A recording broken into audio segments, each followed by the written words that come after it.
Bien-aimés dans le Seigneur, bonjour. Je suis votre frère Auric de Maison de prière pour tous à Montpellier.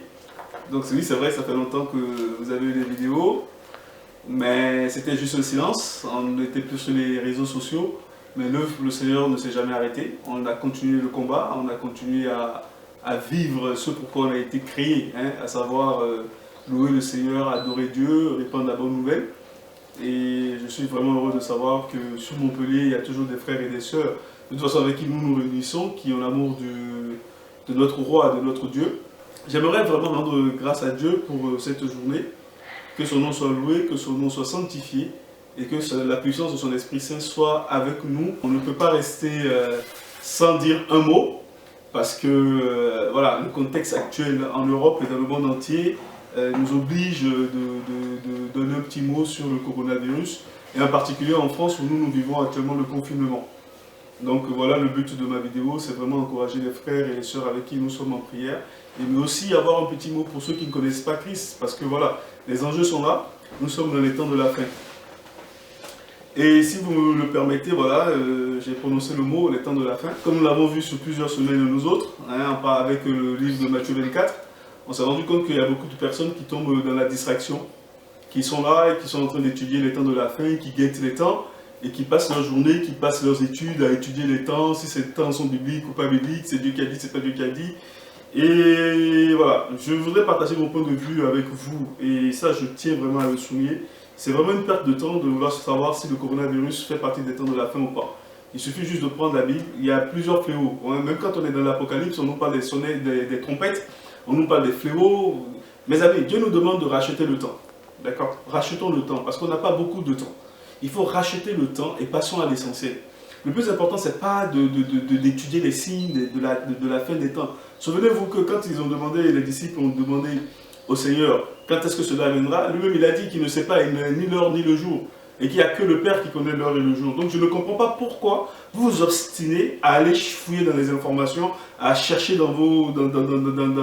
avec des romanciers, ou des livres, ou des vidéos, gags, je ne sais même pas comment les appeler, les signes et dire voilà, nous sommes là, Jésus revient demain. Le plus important, c'est pas ça. C'est d'avoir la soif d'être enlevé par le Seigneur. C'est d'avoir la motivation de marcher avec Dieu, d'être sur le bon chemin. Et c'est ça qui doit te préoccuper tous les jours de ta vie.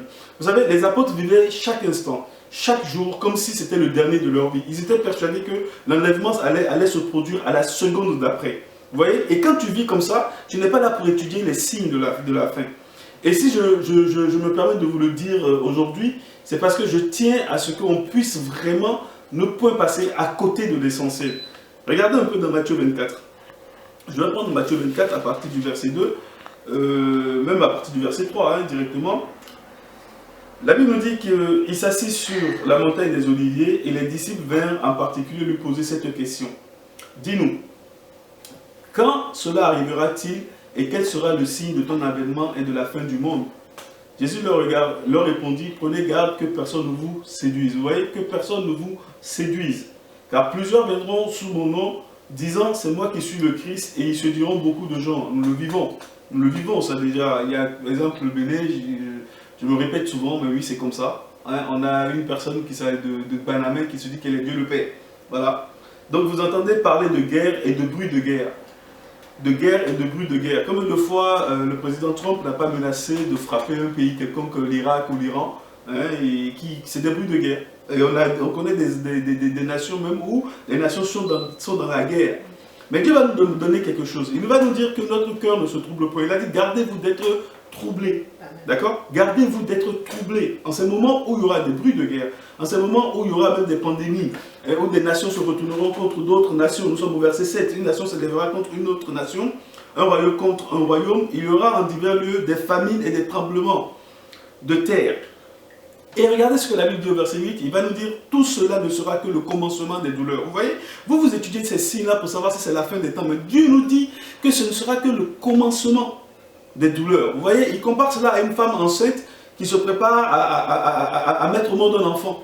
Vous voyez, elle a les douleurs de l'enfantement. Elle court, elle va à l'hôpital, on lui dit non, retournez à la maison, vous n'avez pas perdu les os, ou je ne sais pas, je ne suis pas une sage-femme, ou je n'ai pas eu l'expérience, je suis un homme, Mais on va leur dire non, le col n'est pas ouvert, il est ouvert de 2 doigts, de 3 doigts, j'en sais rien. Et puis elle part, mais la dame là souffre, elle pleure, elle a mal, on lui propose des piqûres qu'on leur met dans la colonne vertébrale là, pour les soulager et tout. Donc vous voyez, c'est des douleurs, c'est des douleurs. Tu penses que c'est la fin, c'est le moment, mais c'est même pas encore le moment et tu souffres. Donc Dieu veut que tu puisses comprendre cela. Ces signes que tu es en train d'étudier, d'analyser, doivent te faire comprendre que voilà, nous sommes dans les temps de la fin et que le moment est plus proche que jamais. Mais ce n'est pas le moment pour toi de te laisser distraire. Tu vois, c'est pas ça, c'est pas le moment de la distraction. Aujourd'hui, nous sommes en train de vivre une pandémie ou une épidémie du coronavirus qui n'est pas à prendre à la légère. Au verset 10, Dieu va dire que plusieurs succomberont et ils se trahiront les uns les autres. Plusieurs faux prophètes s'élèveront et ils séduiront beaucoup de gens. Et parce que l'iniquité sera accrue, l'amour du plus grand nombre se refroidira. Mais celui qui persévérera jusqu'à la fin sera sauvé. Donc voici le numéro 2. Dieu te demande au verset 6, de ne pas te laisser troubler. Garde-toi d'être troublé. Au verset 13, il va te dire que celui seul qui persévérera jusqu'à la fin sera sauvé.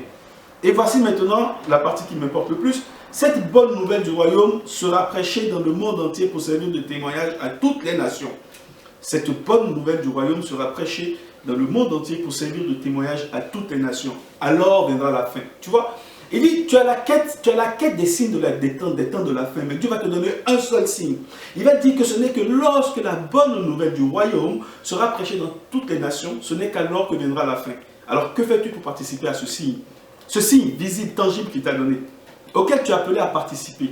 Tu vois, et aujourd'hui, je t'appelle à cela parce que étudier le coronavirus comme étant les signes des temps de la fin et que ton comportement ne change pas, ta façon de craindre le Seigneur ne change pas, ta marche avec Dieu ne change pas, c'est juste un constat, c'est que l'heure est grave, mon ami. L'heure est grave. L'heure est très grave. Quand on revient un peu en France, on nous dit que le foyer sort de Mulhouse, d'une église de pentecôtiste, donc de Mulhouse, et donc, conséquence, voilà, les assemblées, les réunions et tout ça. Ok, moi je suis d'accord avec tout ça.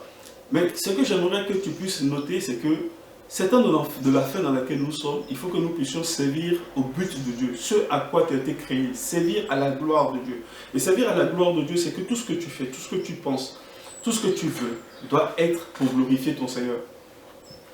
Et l'une des façons les plus extrêmes de glorifier ton Dieu, c'est de mettre ta vie en accord avec la parole de Dieu et prêcher cette parole de Dieu, la répandre autour de toi. Voyez-vous, la répandre autour de toi. La répandre. Répandre cette parole autour de toi. La vivre et la répandre. Donc, le signe de la fin, c'est quoi? Alors viendra la fin, il va nous dire quoi? Que cette bonne nouvelle du royaume sera prêchée dans le monde entier. Alors, je voulais t'inviter juste par ces temps de coronavirus, de prendre le moment de retourner à la parole de Dieu avec ta famille à la maison. Nous, en tant que chrétiens, nous devons être l'exemple. Nous devons être l'exemple. Un chrétien qui se veut être porteur du nom de Christ ne doit pas être désobéissant. Aujourd'hui, les autorités de notre nation, à qui Dieu demande d'être soumis, et à qui Dieu nous demande d'obéir aussi, parce que toute autorité vient de lui, hein, dans le livre de Romains 13, il va nous dire, il nous demande aujourd'hui de vivre le confinement. Et je voudrais exhorter tous les chrétiens, quelles que soient vos dénominations, vos appartenances, vos étiquettes, moi je veux vous identifier juste au porteur du nom de Christ. D'accord? Vous qui avez le sceau de l'agneau sur vous. Je voudrais juste vous demander une chose, respectons ce confinement. Respectons ce confinement. Et le coronavirus n'est pas à prendre à la légère, ça tue. Il y a les maladies c'est une maladie qui se transmet. Il y a les gestes barrières, respectons-les. Nous sommes des chrétiens, respectons ces gestes barrières, respectons le confinement. C'est le premier signe déjà de la crainte de Dieu. Je suppose que vous respectez le confinement ou que vous le respecterez. Que faire? C'est de donner la soif de Christ aux enfants. Commencez déjà à vous réunir à la maison avec vos enfants. Vous qui avez l'habitude de le faire, faites-le davantage. La Bible nous dit que chaque jour, les chrétiens du Nouveau Testament, ils se réunissaient tous les jours. C'est le moment de remettre le feu à la maison, de louer Dieu, d'adorer Dieu, d'enseigner la parole de Dieu à nos enfants, de créer un dynamisme véritable par rapport à la foi de Dieu, allumer le feu dans nos maisons. Et si nous allumons le feu dans nos maisons, nous l'allumerons forcément dans nos familles. Nous l'allumerons ce feu dans nos familles et avec nos familles, et nous l'allumerons dans nos nations et dans les nations. Donc le commencement pour moi de toute chose, c'est de commencer à revivre cette bonne parole, cette bonne nouvelle du royaume des cieux à la maison. Et aujourd'hui, nous allons nous servir des moyens que nous avons rejetés durant des années, ou ou que certaines personnes n'ont jamais considéré, à savoir les réseaux sociaux, que ce soit WhatsApp, que ce soit Facebook, que ce soit YouTube. Faites des vidéos, prêchez la bonne nouvelle. Vous êtes pressé de rejoindre Papa Yahweh dans les cieux. Vous êtes pressé d'être enlevé. Alors si vous êtes pressé, si vous ne voulez pas que cela tarde à nouveau aujourd'hui, Dieu nous dit c'est quand la bonne nouvelle du royaume des cieux sera prêchée dans toutes les nations que viendra la fin. Alors qu'est-ce que nous attendons? Levons-nous, prêchons la bonne nouvelle du royaume des cieux. Il y a des églises où l'heure n'est plus au constat, mes amis. L'heure n'est plus au constat. Soyons sérieusement vrais et authentiques. L'heure n'est plus au constat. L'heure n'est plus à faire des vidéos, à dénoncer des pasteurs à gauche et à droite. On sait que l'église est corrompue aujourd'hui. Mais que ferons-nous pour que cette église ne soit plus corrompue? Il y a des véritables enfants de Dieu qui se retrouvent dans ces assemblées.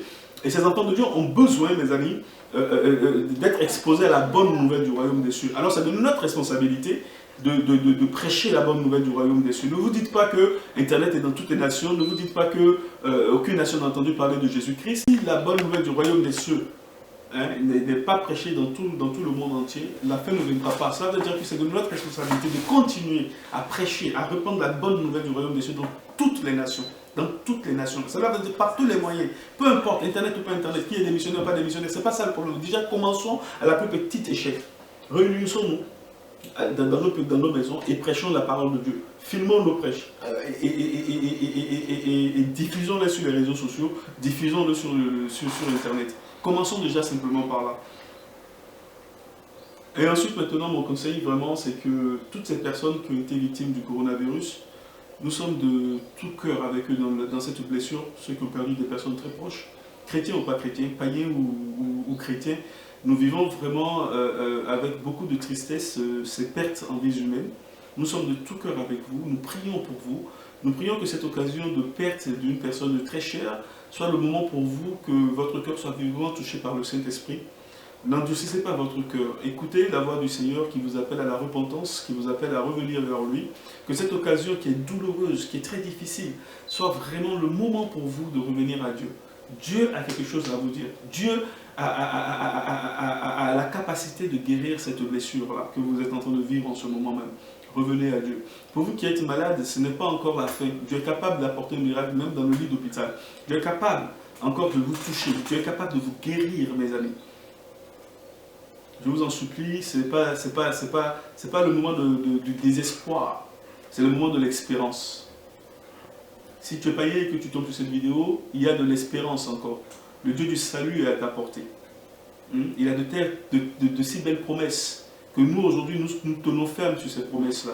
Il dit que si 1000 tomberont à notre gauche, 10 000 tomberont à notre droite, nous ne serons pas atteints. Tiens, je vais partager un petit passage avec vous dans le livre d'Ésaïe. Dans le livre d'Ésaïe, très rapidement, Ésaïe 43, verset 2, regarde ce que l'Éternel va nous dire. Il dit, dans la partie B du 43, 1, il dit, ne crains rien car je te rachète. Je t'appelle par ton nom, tu es à moi. Donc, Dieu t'appelle, il te connaît et il t'appelle. Il a payé le prix du salut, il a donné de sa vie pour toi. Il répond à son appel. Et tu verras les promesses qui accompagneront cet appel. Il dit au verset 2, que si tu traverses des eaux, je serai avec toi. Et les fleuves, ils ne te submergeront point. Si tu marches dans le feu, tu ne te brûleras pas. Et la flamme ne t'embrasera pas. J'ai envie de dire que tu es véritablement chrétien. Tu donnes ta vie à Christ aujourd'hui. Tu vas vivre au milieu de cette épidémie ou de cette pandémie et rien ne t'arrivera parce que le Maître est avec toi. Celui qui te connaît et qui t'a appelé par ton nom ne te laissera pas atteint par ce virus ou par cette attaque ou par cette maladie. Et le moment est de tenir ferme. Ne cédez pas à la panique, mes amis chrétiens. Ne cédez pas aux troubles. N'allez pas vider les centres commerciaux. Restez dans la paix du Seigneur. La paix que ne connaît pas le monde, mais la paix que donne Christ. Que votre cœur ne soit point troublé. Ne donnez pas l'occasion au diable de semer le doute au-dedans de vous. Ne donnez pas l'occasion au diable de semer la peur au-dedans de vous. Mais gardez votre paix. Cultivez-la. Laissez-la, le Saint-Esprit la faire grandir. Laissez le Saint-Esprit la faire grandir. Soyez sans crainte. Même si on vous jette dans des fleuves, les fleuves ne vous submergeront pas. Même si vous marchez dans le feu, ce feu ne vous brûlera pas parce que vous êtes en Christ, Christ est en vous et Christ est avec vous. Voilà le message que j'avais pour vous, mes amis dans le Seigneur. Pour ce qui est de nos réunions, les jours à venir, je vous laisse, donc nous sommes partis pour 2 semaines de confinement, je vous laisse expérimenter le service de Dieu au milieu de votre famille, au sein de votre famille. Et si jamais le confinement est prolongé, nous allons voir comment nous allons mettre sur place une réunion avec les moyens que nous avons aujourd'hui. Je pense à Skype. Hein, et ça, je le propose à ceux de Montpellier, au groupe de prière de Maison de Montpellier.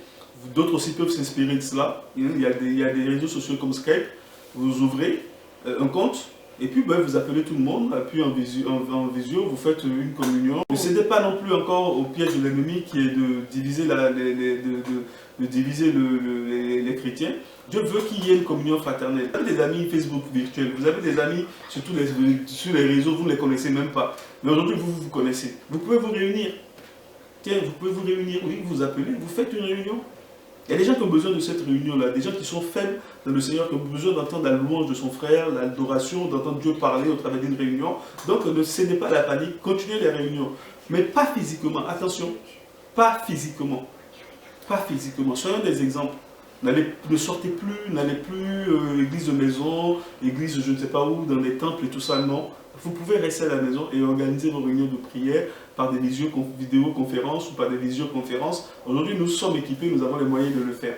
Donc voilà, c'est un peu l'appel que j'avais pour vous aujourd'hui. Pas d'isolement dans le Seigneur, mais nous allons continuer à vivre notre communion fraternelle. Vous savez, rien ne nous empêchera de vivre notre communion fraternelle. Et souvenez-vous que à chaque fois que l'Église dort, hein, et tant que l'Église restera dans son confort, Dieu pourra susciter, oui, cette épidémie-là pour réveiller l'Église. Vous savez, c'est peut-être le moment pour moi de semer de lancer un caillou une pierre dans la mare. Même les démons sont au service de Dieu. Oui, je le répète, Satan est un serviteur de Dieu. Dieu peut utiliser Satan pour amener son Église à lui.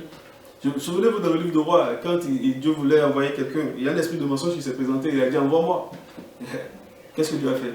Réponds par toi-même. Tant que tu es dans ton confort, tant que tu es dans ton confort, tant que tu es à l'aise, tu es paresseux spirituel, tu es dedans l'église. Et aujourd'hui, l'église est dans un confort, comme du temps des apôtres, où ils ont reçu l'évangile. Ils ont été appelés, ils sont allés dans la chambre haute. Ils ont reçu l'effusion du Saint-Esprit, mes amis. Mais rien ne se passait derrière. Qu'est-ce qu'il a fallu? Il a fallu que Dieu suscite un Paul pour les persécuter, pour que l'église commence à se lever. Et quel a été le résultat? L'évangile a commencé à prêcher dans les autres nations. Donc s'il faut que le coronavirus vienne, pour que nous qui sommes l'église, nous nous levons pour répandre l'évangile dans les autres nations, alors nous bénissons le Seigneur pour ce moment-là. Nous bénissons le Seigneur pour ce moment-là. Et c'est vrai que nous pleurons avec ceux qui pleurent, et nous soutenons ceux qui sont orphelins aujourd'hui, ou ceux qui ont perdu des parents. Hein, et c'est pas la fin du monde. Eux, leur histoire est finie. Ils ont fini le livre. Ils ont fini d'écrire le livre de leur vie. Ils ont fermé tout le dernier chapitre et le livre est fermé. Mais toi, tu es encore en train d'écrire ton livre. Les prochaines pages, qu'est-ce que tu vas écrire? Oui à Jésus. Les prochaines pages, est-ce que ce sera ma repentance en Christ? Le prochain chapitre, qu'est-ce que ça va être? Mon retour à Dieu? Ma réconciliation avec Christ? Écris ta page. Oui, je suis d'accord que tu pleures ton mort. Mais la vie ne s'arrête pas là. Ton livre n'est pas encore fini. Ton livre n'est pas encore fini. Et pense-y sincèrement. On ne peut plus rien pour ceux qui sont perdus. Mais pour toi, Dieu peut quelque chose. Tu peux quelque chose pour ta propre destinée aussi. Tu peux quelque chose. Ta destinée dépend de toi, du oui ou du non que tu vas dire à Dieu. C'est par la grâce. Saisis cette grâce qui est étendue vers toi, mon ami. Saisis cette grâce. Donc voilà mon appel, mes amis. Revenons à Christ, revenons à la parole de tout au simple. Prêchons l'évangile. Et je pense que c'est un moment, en tout cas pour nous, de nous lever et de recommencer là où nous étions arrêtés dans le passé, des vidéos pour vous fortifier. Que le Seigneur soit avec vous. Nous bénissons le Dieu. Nous rendons grâce à Dieu pour chacun d'entre nous, pour toutes les familles. Nous prions pour la nation française. Nous prions pour toutes les personnes qui ont perdu un membre de leur famille ou qui sont atteints, qui ont été guéris ou pas. Nous bénissons le Seigneur. Que toute la gloire et tout l'honneur reviennent à Jésus-Christ, notre Seigneur et Sauveur. Amen.